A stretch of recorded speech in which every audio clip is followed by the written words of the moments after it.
అందరికీ నమస్కారం. నేను మీ డాక్టర్ జ్యోతిష్మతిని. ఈరోజు వీడియోలో మనం అన్ఎక్స్ప్లెయిన్డ్ ఇన్ఫర్టిలిటీ గురించి తెలుసుకుందాం. చాలామంది కపుల్స్ వస్తూ ఉంటారు, మాకు అన్ని రిపోర్ట్స్ నార్మల్గా ఉన్నాయి కానీ పిల్లలు అవ్వట్లేదు, ఎక్కడికి వెళ్ళినా అన్ఎక్స్ప్లెయిన్డ్ ఇన్ఫర్టిలిటీ అంటున్నారు అని ఒక ఫ్రస్ట్రేషన్తో వస్తారు. సో ఏంటి ఈ అన్ఎక్స్ప్లెయిన్డ్ ఇన్ఫర్టిలిటీ? దాని పేరులోనే ఉంది, కారణం అనేది ఎక్స్ప్లెయిన్ చేయలేకపోతున్నాము, బట్ దాన్ని మనం అన్ఎక్స్ప్లెయిన్డ్ ఇన్ఫర్టిలిటీ అని అంటున్నాం. మామూలుగా ఒక జంటకి పిల్లలు అవ్వాలి అని అంటే వాళ్ళు పిల్లలు అవ్వట్లేదు అని మన దగ్గరికి వచ్చినప్పుడు మనం 4 బేసిక్ థింగ్స్ చెక్ చేస్తాం. వైఫ్ లోపల మనం గర్భసంచి నార్మల్గా ఉందా లేదా, ట్యూబ్స్ అనేటివి ఓపెన్గా ఉన్నాయా లేదా, ఓవరీస్లో ఎగ్స్ అనేటివి టైంకి రిలీజ్ అవుతున్నాయా లేదా, ఇంత మటుకు చెక్ చేస్తాం అనే బేసిక్ లెవెల్. అలాగే హస్బెండ్ లోపల స్పర్మ్ కౌంట్, మొటిలిటీ, మార్ఫాలజీ అంతా బాగుందా లేదా అని వీర్య కణాల టెస్ట్లో మనం పరీక్ష చేస్తాం. ఇవన్నీ రిపోర్ట్స్ నార్మల్గా ఉన్న వాళ్ళ లోపల మనం ఒక 3 నుంచి 6 నెలల దాకా టాబ్లెట్స్ ఇచ్చి ప్రెగ్నెన్సీకి ప్రయత్నం చేస్తాం.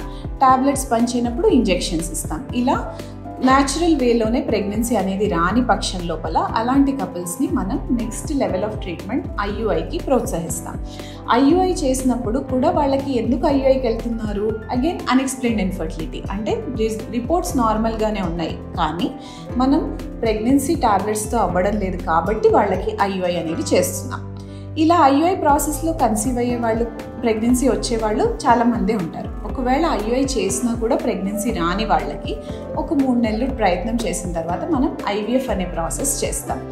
ఈ ఐవీఎఫ్ లోపల మనం చాలా కేసెస్ లోపల ఎందుకు ప్రెగ్నెన్సీ రావడం లేదు అని కనుక్కునే అవకాశం మనకు ఉంటుంది. ఎందుకంటే ఐవీఎఫ్లో ఫస్ట్ టైం మనం ఆ వైఫ్ యొక్క ఎగ్ అనేది ఎలా ఉందో మనం కళ్ళారా చూస్తాం మైక్రోస్కోప్ కింద. ఎగ్లో కనుక ఏమైనా క్వాలిటీ సమస్యలు ఉన్నా, స్పర్మ్ లోపల మనం ఎగ్లోకి స్పర్మ్ ఇంజెక్ట్ చేసిన తర్వాత బేబీ తయారయ్యే స్టేజెస్ లోపల బ్లాస్టోసిస్ట్ అనే స్టేజ్కి స్పర్మ్ కంటెంట్ అంటే వీర్య కణాలు బాగుంటేనే మంచి బ్లాస్టోసిస్ తయారవుతాయి. సో డే 3 వరకు అంటే ఎగ్లో స్పర్మ్ ఇంజెక్ట్ చేసిన 3 రోజుల వరకు తల్లి యొక్క ఎగ్ క్వాలిటీ మీదే ఆ స్పర్మ్ గ్రోత్ డిపెండ్ అవుతుంది. డే 3 నుంచి డే 5 వరకు భర్త యొక్క కణాలు కూడా మనకి ముఖ్యం. సో కణాల క్వాలిటీ బాగుంటేనే మనకి డే 5 ఎంబ్రియోస్ మంచిగా తయారవుతాయి.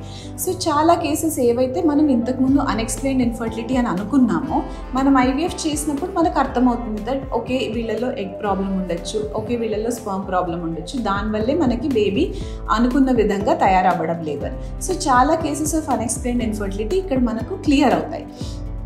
బట్ కొన్ని కేసెస్ ఎలా ఉంటాయంటే చాలా మంచి క్వాలిటీ ఎంబ్రియోస్ తయారవుతాయి. వాళ్ళ గర్భసంచి యొక్క లోపల పొర ఎక్కడైతే మనం బేబీని ట్రాన్స్ఫర్ చేస్తామో అది కూడా స్కాన్లో చాలా బాగా కనిపిస్తుంది. అంటే మనం ఎక్స్పెక్ట్ చేసిన విధంగా very good endometrium, very good embryos ఉన్నా కూడా కొన్ని కేసెస్ లోపల ఐవీఎఫ్ అనేది సక్సెస్ కాకపోవచ్చు. సో ఇలాంటి కేసెస్లో ఇంకా మోర్ ఫ్రస్ట్రేటింగ్గా ఉంటుంది. ఎందుకంటే అంత నార్మల్ ఉంది అన్ని కూడా నాకు ఎందుకు పిల్లలు అవ్వట్లేదు. సో ఇలాంటి సిచ్యువేషన్స్లో మనం ఏంటి, ఫర్దర్ రీసెర్చ్ ద్వారా basically unexplained infertility is a problem, there is a problem, అందువల్లే పిల్లలు అవ్వట్లేదు. కానీ ఆ ప్రాబ్లం ఎక్కడుంది అనేది ఐడెంటిఫై చేయలేకపోవడమే unexplained infertility. So normal basic level of test normal, IUI normal, IVF చేసిన ఎంబ్రియోస్ కూడా నార్మల్గా ఉన్నా కూడా పిల్లలు అవ్వట్లేదు అంటే there could be some problem somewhere. So ఇప్పుడున్న రీసెర్చ్ ద్వారా మనం ఇలాంటి కేసెస్ లోపల దేర్ ఆర్ సర్టన్ ఆప్షన్స్. కొన్ని కేసెస్లో ఎందుకు ఇది జరిగిండొచ్చు అని మనం తెలుసుకోవాలి అని అంటే మనం తయారైన బేబీ నుంచి కొన్ని కణాలను తీసి పీజీటీ అనే పరీక్ష చేసి మనం దాని ద్వారా ఈ సెల్స్ లోపల ఏమైనా జెనెటిక్ ప్రాబ్లమ్స్ ఉన్నాయా కనుక్కోవచ్చు. అలాగే గర్భసంచి లోపల పొర అనేది బేబీని యాక్సెప్ట్ చేయగలుగుతుందా లేదా, ఇలా డిఫరెంట్ ఫీల్డ్స్. ఈవెన్ లేడీ యొక్క యోనిలో ఉండే మైక్రోబ్స్ అనేటివి కూడా మైక్రోబయోమ్ అంటాం. ఆ మైక్రోబయోమ్ వల్ల కూడా కొన్ని చేంజెస్ అనేటివి జరగచ్చు. సో యాక్టివ్ రీసెర్చ్ ఈ ఎక్కడెక్కడ కారణాలు ఉండొచ్చు అనే దాని మీద అంతా ఫోకస్ చేస్తుంది. సో మనకు ఆ రీసెర్చ్ నుంచి ఆన్సర్స్ దొరికినప్పుడు ఖచ్చితంగా మనం ఈ ఐవీఎఫ్ చేసినా మంచి ఎంబ్రియోస్ ఉన్నా కూడా ప్రెగ్నెన్సీ రాని అన్ఎక్స్ప్లెయిన్డ్ ఐవీఎఫ్ ఫెయిల్యూర్స్ని కూడా మనం ట్రీట్ చేసే అవకాశం ఉంటుంది. ఈ వీడియోకి సంబంధించి లేదా ఐవీఎఫ్ ఇన్ జనరల్కి సంబంధించి మీకు ఇంకేమైనా డౌట్స్ ఉన్నా మీరు కింద కామెంట్స్లో పెట్టచ్చు. వాటిని మేము నెక్స్ట్ వీడియోలో క్లియర్ చేస్తాం.